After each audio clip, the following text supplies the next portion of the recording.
Greetings folks, it's Sarah with Obadiah's, and today I want to talk to you guys about the MBS Cookstoves and their overall construction. So MBS models are going to be an import model from Serbia.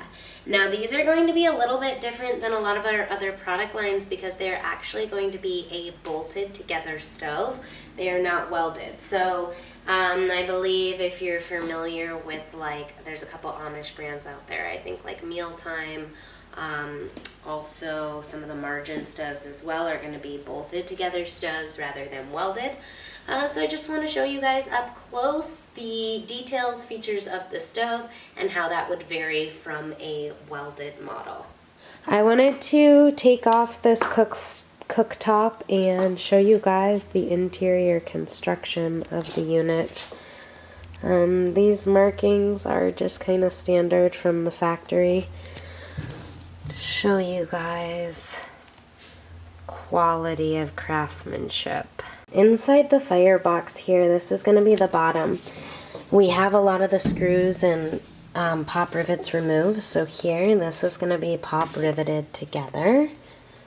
And this is essentially like the baking oven. These are going to be insulation panels. This is like fireproof insulation with the sheet metal over the top. And then inside this firebox, I also want to note this. So these are screws that come through, silicone lining. This is porcelain though. And then on the interior of this will lie the cast iron panels and grate for the firebox. So for a bolt together stove, I mean, this unit weighs quite a bit. It's like 450 approximately range, maybe more with soapstone. And a lot of it's going to be like the weight of the cast iron. So, I mean, between the cast iron, cooktop, and doors on this unit, I would say probably at least 350 pounds of the stove are going to be the cast iron weight. And then the rest of these are basically just going to be bolted together here. So you can see these panels. The outer panel then comes around and it screws here, and this is what we're going to be seeing on the inner part of the stove.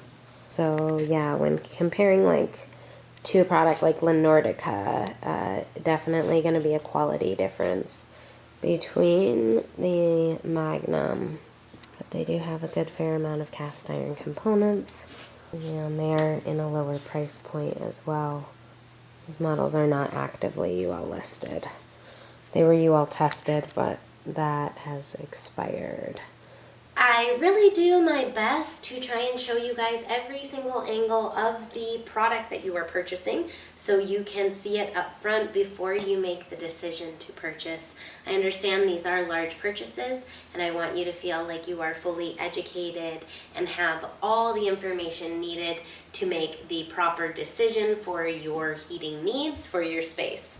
If you guys find my videos helpful, informational, and educational, please don't forget, give me that thumbs up. That helps me out so much.